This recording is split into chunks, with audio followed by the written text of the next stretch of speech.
আসসালামু আলাইকুম, আমি সামিয়া রহমান। আশা করি সবাই ভালো আছেন। আর দেখেই বুঝতে পারছেন যে আমি আজকে সবার সাথে তাল মিলাতে নিজেও ঝিলমিল বেলুন আঁকতে ব্যস্ত হয়ে পড়েছি। তো যাই হোক, আজকে আমার এই সাবজেক্টটা আঁকার জন্য প্রথমেই প্রয়োজন অ্যাক্রিলিক কালার সেট।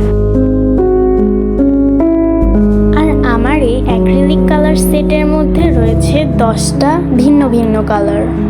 আর আমার এই কালারগুলো ইউজ করার পরে খুব সুন্দরভাবে মিশে যায়।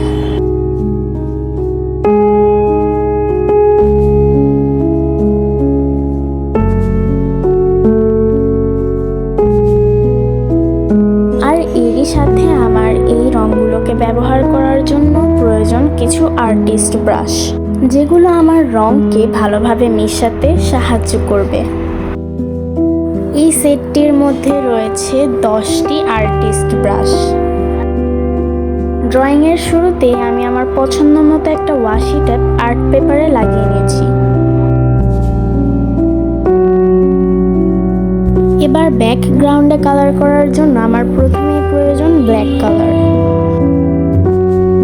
ব্যাকগ্রাউন্ডে কালার করার জন্য আমি নিয়ে নিয়েছি ফ্ল্যাট ব্রাশ।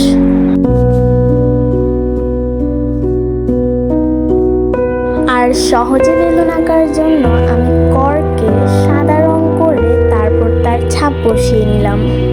আর এভাবেই একের পর এক কর্কের ছাপ বসিয়ে আমার ইচ্ছে মতো কয়েকটা বেলুন এঁকে নিলাম।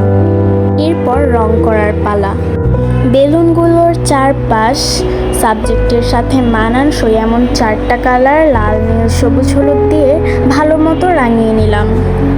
এবার সাদা রং দিয়ে বেলুনগুলোর ভিতরে নানা রকম শেপ এঁকে দিলাম। এর মধ্যে আমি সবচেয়ে বেশি ইউজ করেছি রাউন্ড শেপ এবং হার্ট শেপ।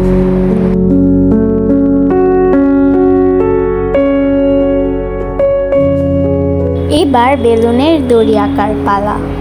সাদা রং দিয়ে যতটা সম্ভব চিকন করে আমি দড়িগুলো এঁকে নিলাম।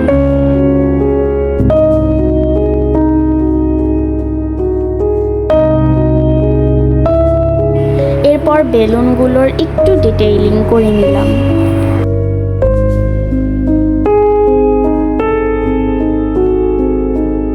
এবার রং ছিটানোর পালা। রং ছিটাতে আমি ব্যবহার করেছি ফ্যান ব্রাশ। এখানে আমি সাদা, হলুদ, সবুজ সহ কয়েকটি রং ছিটিয়ে নিয়েছি। এই তো রেডি হয়ে গেল আমাদের ঝিলমিল বেলুন। আশা করি আপনাদের এই ড্রয়িংটি ভালো লেগেছে।